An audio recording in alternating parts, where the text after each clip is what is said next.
on its way. What are we going to talk about today? We got a couple of things to talk about today. Well, first, we will probably start with Twitter. We'll start with Twitter and Spaces, moving quite ahead of the competition, Clubhouse that is, and I'll tell you why I say that. Also today, got to talk about Facebook and some new monetization features Facebook is providing us that create content for and or on the platform. Also today, gotta talk about a new event I'm doing. That's right, a new event I'm doing called Live and in Color. It's a virtual summit. Virtual. You stay home. I don't care what you wear from the waist down, but that's a whole nother conversation, and I will have it in just a minute. I will be right back.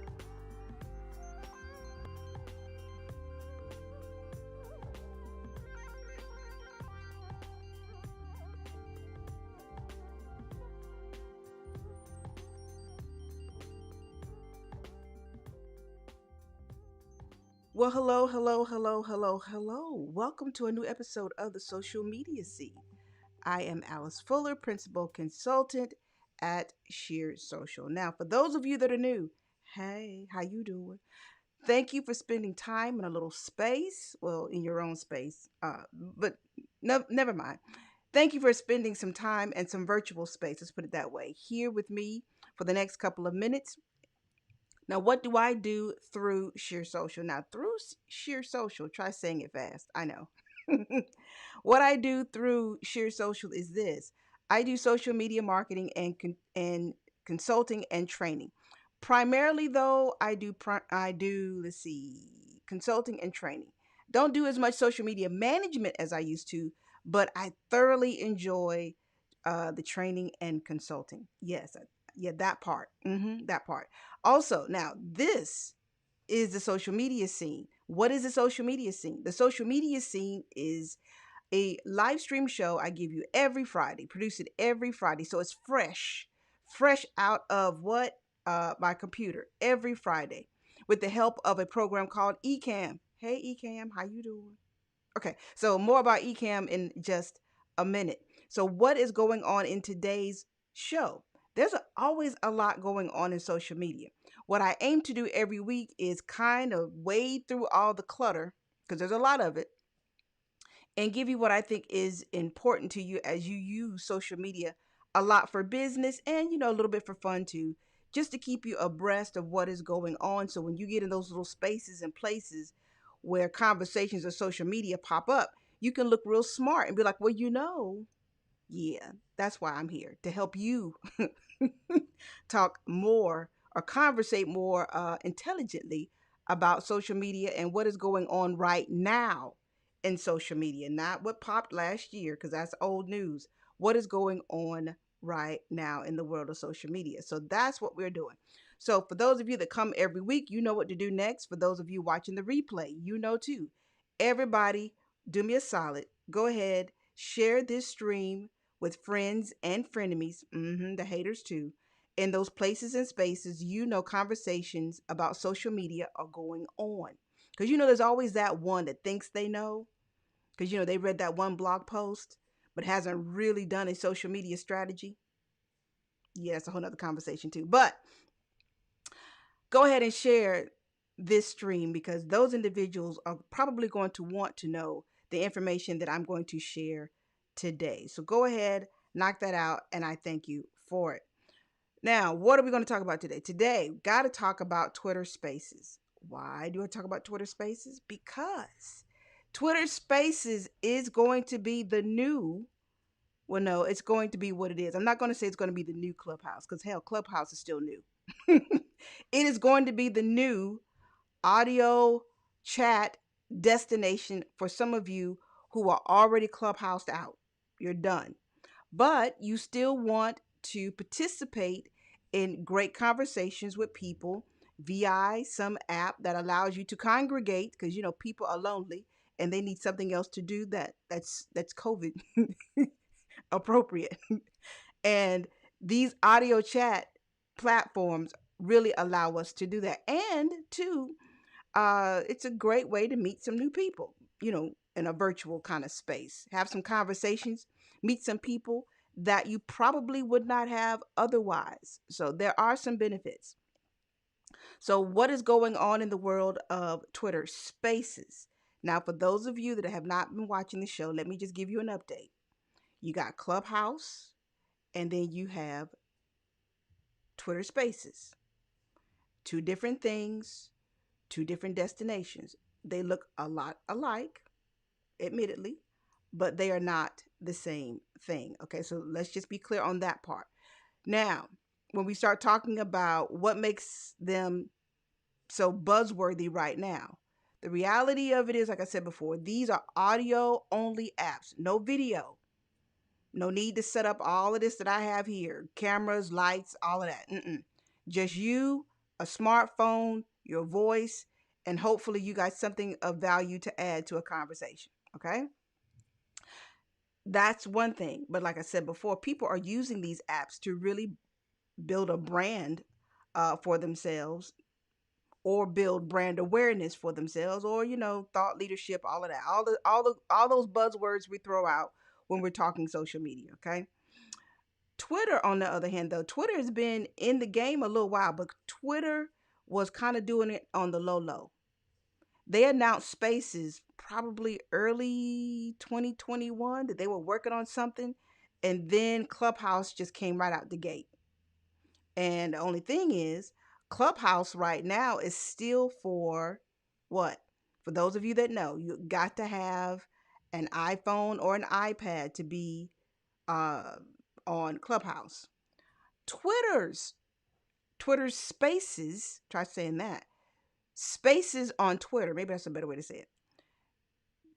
Think of it as being a little bit more open, because right now it is not just testing on iOS devices. It is opened up to iOS and Apple devices. But not everybody yet, and here's the caveat, not everybody yet can create their own spaces. So on Clubhouse, you have rooms. On Twitter, you have spaces. So I already know we're going to get that confused, but rooms is Clubhouse, spaces is Twitter. So as long as you don't get those two things confused, okay? The other piece to that is, when it comes down to who's going to come to market first to everybody, well, right now it appears Twitter is telling the world, you know what? April. Well, guess what? We're just a couple of weeks away from April. Don't have a hard date in April yet, but Twitter has announced next month Spaces should be available to some of everybody.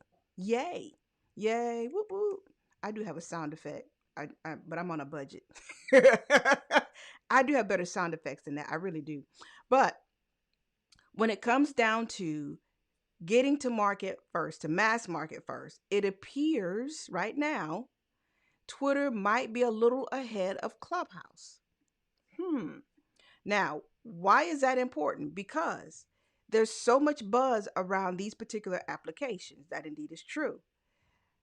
The perception is that the Clubhouse is the exclusive. That's where all the cool kids who can afford an iPhone hang out. Perception, not necessarily reality. Twitter, on the other hand, seems to be a little bit more inclusive, because if you have an Android phone, you can participate in spaces. Because how? If you have a Twitter profile, and as you're, scrolling through Twitter, as we often do throughout the day, you'll see on the top where they put those things called fleets. That's a whole nother conversation. I don't even want to talk about that. But where you see your fleets, you will see a purple hue around the people that you are following. And those indicate that a person you follow is participating or hosting a space or a conversation in their space on Twitter. Yeah, we got to figure out the vernacular, because, yeah. So at any rate, as everything is going on right now with Twitter, because Twitter is doing a lot. Of course, they're trying to do all these new features. trying to up their game a little bit, this and that and other, giving us fleets, giving us spaces, giving us some other things. The thing that really, really might push Twitter ahead of Clubhouse, and here's the thing: monetization. Everybody wants their coin right now. And I mean everybody. That includes me, you, your mama and them. Everybody wants their coin right now, their money. For those of you that are like, why is she saying coin? I mean, are we just talking nickels here? No, we're talking dollars and damn cents.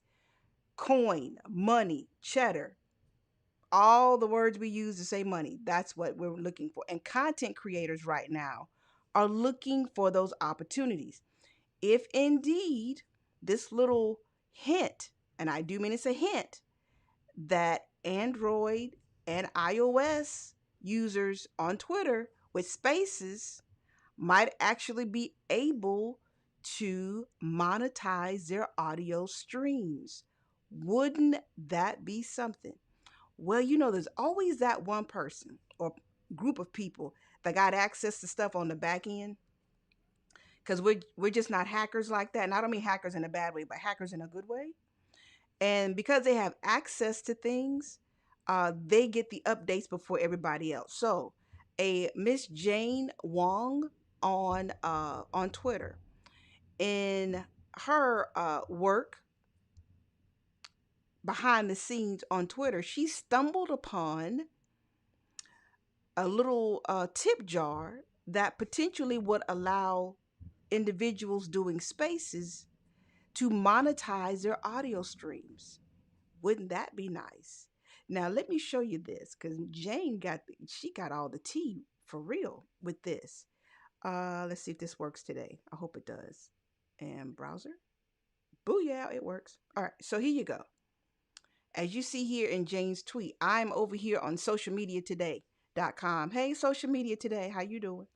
So it says Twitter is working on a tip jar in Twitter Spaces, letting you enter usernames on Bandcamp, Cash App. Isn't today Cash App Friday? Remember when that was popping on Twitter? Or maybe it might still be. Patreon, okay, cool. PayPal, Venmo, allowing people to tip you directly in Twitter Spaces. Now, people, I'm going to tell you, as much as people seem to love Clubhouse, the minute Spaces, if indeed it pops in April to everybody, and it says, you know what? You can get paid to give all of those free conversations that you've been doing on Clubhouse. You can now monetize that various ways. Oh, trust. Some people are going to leave. Well, they'll probably still, play around in Clubhouse. But I can imagine there are some people that are going to rush, and I do mean rush, to, especially some influencer, major influencers will probably rush over to see what is going on with Twitter Spaces. So Twitter Spaces, stop playing with people's emotions and come on with it. Please go ahead, give people an opportunity not only to talk and share and kiki for those of you that don't know what kiki means, that just means to lollygag, talk, just that kind of thing, but to give an opportunity to have some key conversations and discussions and panels and all these thought leadership whatever people are having, and to monetize them. Oh yes, that's a thing. That's a thing we really want. So I'm gonna give Twitter a little incentive here. Twitter, here, take these applause, take them, take all that. Go ahead. Yes. Okay, that's enough. All right, so that's the big thing right now. Which one is going to make it to market first? Is it going to be Twitter, who's already announced April, we coming with it? Or will it be Clubhouse, where there's all the buzz? Will Clubhouse open up to everybody, or continue just to be the iOS type chat app and still be in beta? We won't know. I cannot predict the future. I'm rooting though, in all honesty, I am rooting for spaces. I'm rooting for spaces. Now don't get me wrong, I like Clubhouse too. But where you can make some money and monetize your streams, that's what I'm rooting for. Okay, so come on with it, Twitter. All right, so let's move on to other news because there's more to discuss today. And I got a lot to do today, just like you do, because we're busy people. All right, so let's move on. Speaking of monetization, let's talk about Facebook. Now, Facebook is usually in my headlines because it's in trouble for something. This week it's different. Facebook is doing some good this week. I didn't see any headlines of them being sued anywhere, and no particular organization is mad at them this particular week for anything new. So this week we're talking about Facebook giving content creators, that means me, you, and some other folk, an opportunity to what? Yes, indeed, make some more money. Yay! Woo woo! So, what am I talking about? When we start thinking about content on Facebook, usually we're thinking about, videos. You got Facebook Watch. Of course, you got stories now, and those, I think those are the primary sources when we start thinking about video on Facebook. But here's the thing too, when it comes down to when we start thinking about which piece of content can give us the most money, Facebook has announced that creators will now be able to earn money from short videos, 1 minute long videos. Hmm, that's nice. So it's it's nice for us as content creators, but there's nothing more aggravating to be watching a video. Say you're 30 seconds into a 1 minute video, and all of a sudden this ad just pops up out of nowhere. It bugs me to no end, and it's irksome. And especially if there's nothing that says I can't skip this ad and I have to literally sit through it just to get to the other side. Now, just because you can doesn't often mean you should. It might depend on what kind of video you're doing to allow for this. But at the end of the day, it's still a good thing to a degree because Facebook is kind of pushing us to do more video, more live video too. And I'll get into that in just a second. You'll be able to earn money from short videos as long as 1 minute with a 30-second ad. Okay. Now, for those videos that are 3 minutes or longer, an ad can be shown 45 seconds in. Okay. So 3 minute video or longer, you get through 45 seconds into the video and bam, here comes an ad. You sit through it, you suffer through it. Okay. Previously, only 3 minute or longer videos could monetize with in-stream ads, according to my source here, and an ad shown no earlier than 1 minute. But if they could just figure out a way, I'm not really mad at the ads because we expect the ads. But what irks me is, can y'all not time those better somehow or the other? I mean, nope, I understand you're not, traditional TV and all of that. But give me the ad somewhere at the start, somewhere in the end, and if I stay to the end, then there's that. But if you're going to cut up a video, if you're just going to interrupt the flow of a video, as a TV producer, as a content producer, the flow of my content is just kind of messed up. That's not how I envisioned the viewer engaging with my content, especially if I'm trying to tell a story. If Facebook would allow the content creator to decide, look, here's a good place you could put this little 30-second ad. I'm leaving space for it. That's what old school producers have been TV producers have been doing for years. We create it, we leave space in there for an ad to be dropped, and then we move on with the story. But having that interruptive video just popping up all willy-nilly, irksome to no end. Now, will Facebook take a piece of whatever money you're going to get for these in-stream ads? Yes, of course. It's Facebook. Okay, so even though these clips are short, and you can potentially get money from them, Facebook is going to get a piece of that transaction, just a little bit, and you should expect that. But two, you also should expect, why is Facebook doing this? Of course, competition. Everybody right now, all the social media platforms are trying to keep the content creators, the influencers they have on their particular platforms. How to do that? You monetize them, you incentivize them.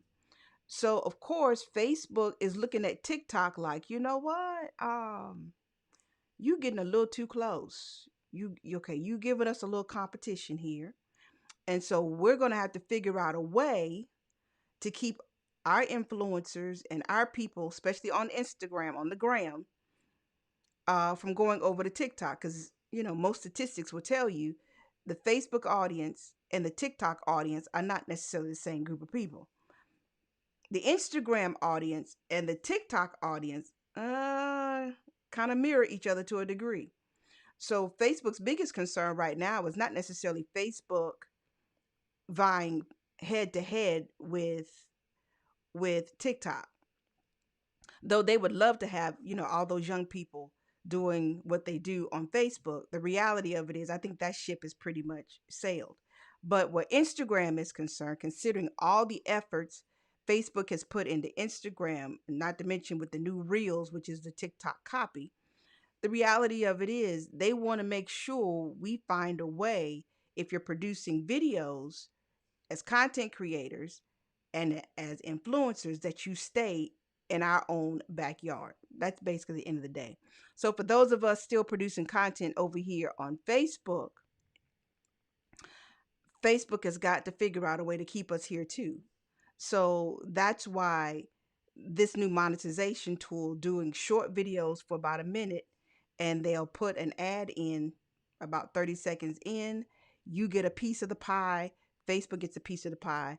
I do not have how much money Facebook is going to take of whatever ad revenue you're going to get, though. I don't have that, but in many cases you'll get the bulk of it, and Facebook will get, some portion. But here's the thing. Two things, actually, according to my notes here. The monetization, like I said before, is not coming to Reels yet. Not yet. It's coming. Of course it's coming, but not yet.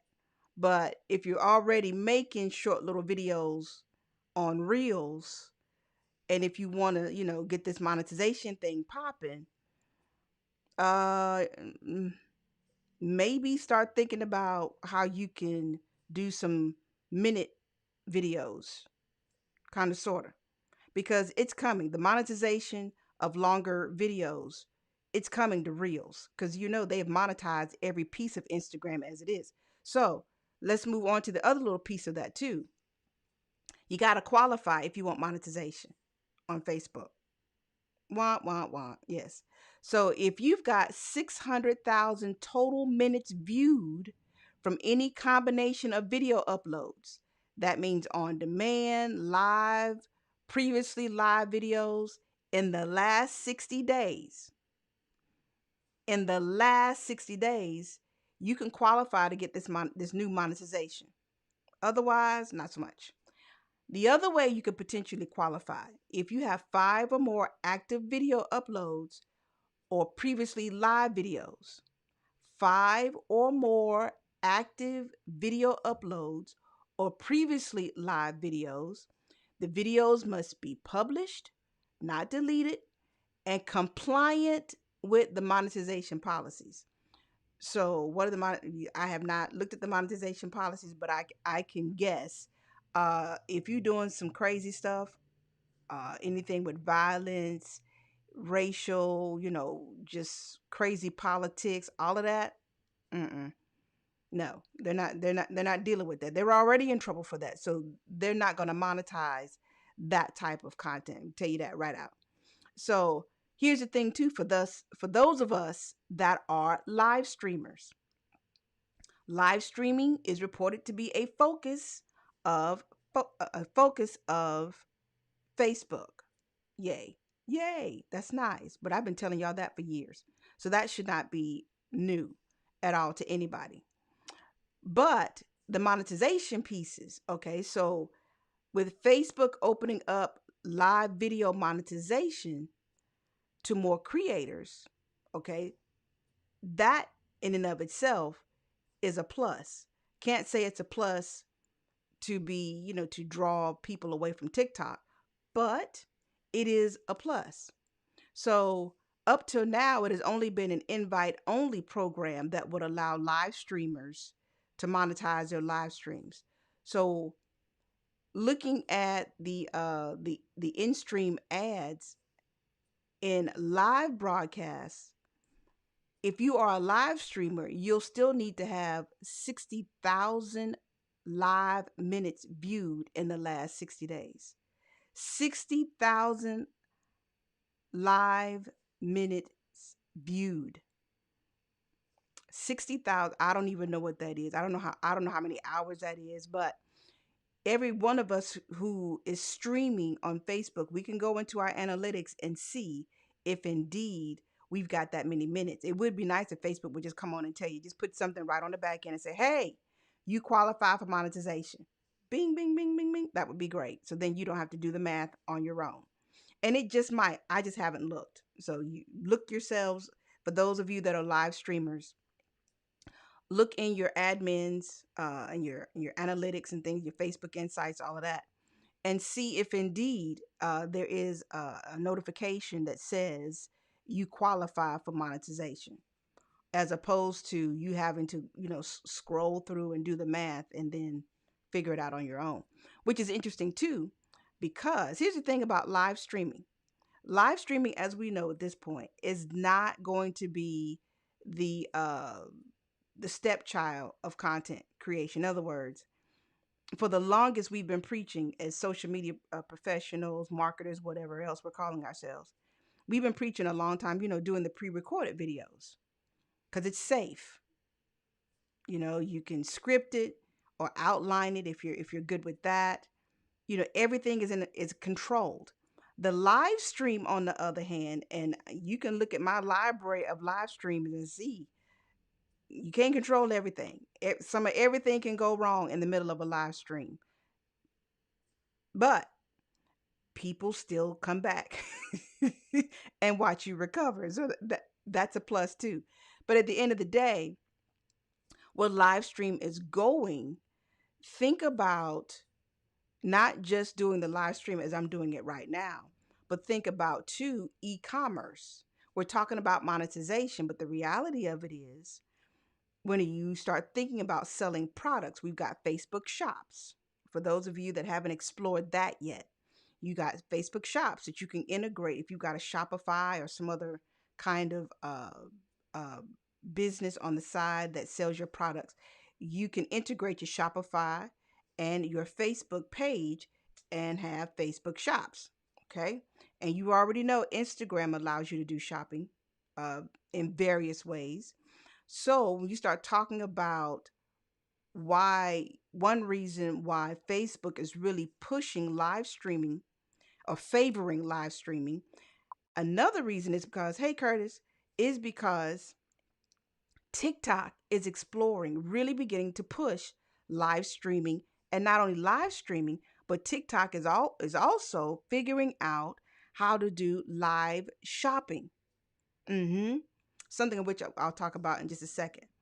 So TikTok, basically, remember back in December of last year, all the buzz about whether TikTok was going to be kicked out of the U.S. or not.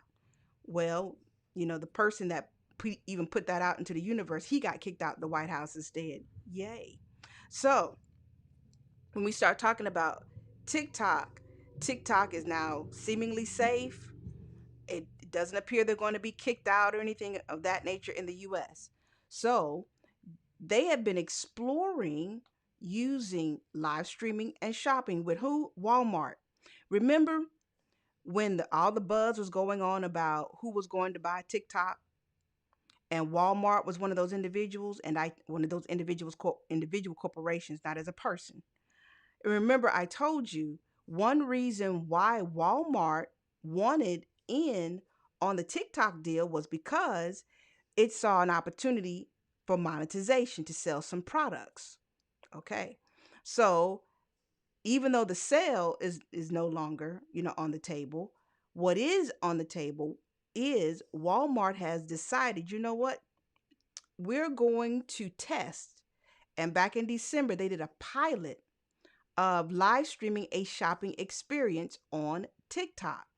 And it appears to have gone well. So well, in fact, they did it again just yesterday. Unfortunately, I missed it because I would have liked to have seen it. But, well, one, I'd have to get TikTok. That's one. Because in all honesty, I am not on TikTok. I'm not there. You can judge me all you want, but I have enough to do with all the other platforms right about now, especially between myself and clients. So my hands are full. But I'm still quite aware of what is going on with TikTok because, I got to be. So that said, this live stream experience and with shopping, that's one reason too why Facebook is like, look, if TikTok is doing that, we need to make sure that we've got everything we have in place, that if that really, really takes off, we can do that too with our content creators. So basically, Walmart sold some apparel through a live stream on TikTok, and it went well. It netted 7 times more views than Walmart had anticipated, and of course, Walmart was able to grow their TikTok following base by 25%, according to my research here. So based on that, they decided to do it again, and this time they did it with beauty products, which is something I'm not a fashionista, nor am I one of those females that's really into makeup. I'm so not. But I would have watched it just to see, how it was implemented, and maybe I would have got bought a new lipstick color. Not highly probable, but it's possible. Unfortunately, like I said, that happened yesterday. So if you're on TikTok, roll over to the Walmart profile and see if there's anything left of that to see. Maybe there is, maybe there isn't. I don't know. Can't tell you. But what that says to me is I am right on time with what I am producing, which is called the Live and in Color Summit. The Live and in Color Summit. Why the Live and in Color Summit? Because live streaming, let me sit back because my forehead is just being cut off in the shot here. Live streaming, as I said before, is no longer going to be like the afterthought. Or people used to say no. No, we're just going to do the event. We don't want to live stream it because the perception was that's going to cost me more money.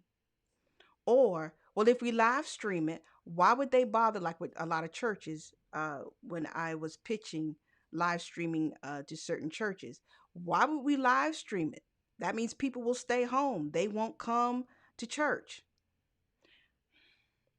Uh, as you can see, there are plenty of people on TV. There are plenty of people who have ministries on television, and that doesn't stop people from going to the actual church. Ponder that. Okay, so this conference that I'm doing, the Live and in Color, I'm calling it a mini conference because it's really a summit. It's a 1 day event happening April 7th. That's a Wednesday. Mark your calendars. Wednesday, April 7th, 10 a.m. We are going to be doing, talking, discussing, sharing expertise, experiences about live streaming from various platforms. Because here's the big question I get asked a lot. I'm ready to start live streaming, but I don't know where to start. Do I start on Facebook? Do I start on Twitter? Especially for those that are kind of old schoolers, anybody in their 40s, 50s? Because live streaming, despite what a lot of people may think, social media and live streaming is just not something young people do. Let's be clear on that, okay? So I'm getting a lot of questions about I want to start live streaming, but I'm not sure how and where to start. So one of my goals in producing this particular conference is to answer that question, because you may see a lot of people streaming on YouTube, or you may see a lot of people streaming on Facebook, but that doesn't necessarily mean you have to. Maybe that's not where your audience is. So, or if you're a gamer, Facebook probably may not be the first thing that comes to mind. However, Facebook gaming is a thing, but Twitch might be the place you want to hang out and learn more about streaming your participation in various games and growing a community around that. There are big communities on Twitch around gaming. Trust me, I've done the research. There's a lot of them. So if that's what you want to learn more about, I've got an expert to talk about that. So let me show you my website right quick. Let me show you this. Let me show you the website that's officially up, and you can visit and get your tickets. The Live and in Color Summit. That's right. It's a virtual event. Virtual, meaning you stay home. Well, let me put it this way. You don't have to come anywhere where I am. You can stay home in the comforts of your whatever and enjoy the information and enjoy the engagement, because this is not just going to be one of the little boring conferences. I'm working really, really hard to make sure that we get a lot of engagement going in this particular summit. So you'll get an opportunity to talk to the speakers and talk with one another. So as you can see here, we've got some work to do because some of the graphics are not coming out as they should, and it just details, people. It happens. It worked yesterday, it doesn't work today, but we'll iron that out. Don't worry about that. So as you can see here, we've got a YouTube executive, Shar Caesar Douglas. She is head of YouTube creator marketing, and she basically is over the Europe, Middle East, and Africa. Wonderful. We got Stephanie Liu. She's going to talk to you about those Facebook shops. She's going to talk to you about the Facebook shops, and she's a CEO of Lights Camera Live. And we've got Ecamm. Ecamm is my sponsor. Yay. Thank you, Ecamm. And Katie is going to talk to you about Ecamm, which is what I am using right now. We've got Roberto Blake. And for those of anybody streaming on YouTube, you got to know who Roberto Blake is. Well, let me not say what you got to do, but you should know who Roberto Blake is. He has been doing YouTube video, live video, just YouTube. He is in my opinion, Roberto is the YouTube expert. If you need an expert, he's the first one that comes to mind for me, hands down. And of course, we got Judy, and she's my Twitch expert. We got Lemuel, he's the Amazon Live. And we got Kimberly. Kimberly is the producer of Remote Live. Well, she's the CEO of Remote Live Producer, which is a company that will help you produce your live streams. If you want to do what I'm doing, she helps you do it. And Bradley is, and I'm looking at this on Safari. Now, if I were looking at this on Chrome, things might look a little better. But Bradley is my graphic designer. If you really want to make your live streams pop, graphics are a necessity. I mean, yeah, you don't have to have a whole bunch of bells and whistles, but it is something that really makes your live streams pop. Okay. So Bradley's going to talk about your overlays and creating your branded look. And I've got some more people coming. So pricing right now is $55, or get all the bells and whistles, the replays, everything for $75. And if you want the hookup on a discount, let me know in the comments and I'll give you a discount. I'll give you a discount. Just let me know in the comments of the video, whether you're watching this on Twitter, whether you're watching this on Facebook or YouTube. Let me know in the comments if you really want to attend, and I'll hook you up with a discount. Okay? So that's how we are doing that. And so that's a wrap for today's show. Thank everybody for coming through because I know it's busy. It's Friday. Ooh, it's a busy day for me. I got 1,001 things to do because, of course, I'm producing an event and then I got stuff to do for clients. There is just a lot to do, but I thank y'all. I thank y'all for coming through today. So it's official. It's a wrap now. It's a wrap. Check the gate. We out. So thank you, Curtis, for coming through, peeping your head in. I saw you. For those of you that are going to watch the replay, because I know a lot of you do, thank you. For those of you that are just sitting quietly, sitting up in the cut, I see you. I acknowledge you. I see you. Don't be scared. I see you. So thank you. Thank you for everybody for coming through. It is a Friday, which means it's the weekend. I want everybody to be safe. Be safe out here in these mean streets, wherever you may be, so that you can come back next week. Okay? I'm saying so somewhat selfishly. I understand that. But yeah, I do want you to be safe out here in these streets and at home too, so that you can come back and watch more of the social media scene. And hopefully you can attend the Live and in Color Summit. For those of you that are old school TV people, Live and in Color, basically that's a throwback to old school TV, because remember, before we had color TV, we had black and white TV. Yep. So that's one reason I called it Live and in Color, because live streaming is quickly becoming the new TV. Yep. It's becoming the new TV. Now, at this point, of course, TV is still way ahead in a lot of ways. But for those of us who are kind of half, we got one half a career or a profession in traditional television, and another foot or another half of your brain in social media, you see the trend. Live stream content is becoming one of the most popular pieces of content on the internet. Okay, so let's act like we know. Come to the summit. Let me know if you want to attend. I'll hook you up with a discount, and I will see you next Friday, or I'll see you at the summit. Either way, I'll see you. Okay, have a good weekend. Until next time, bye.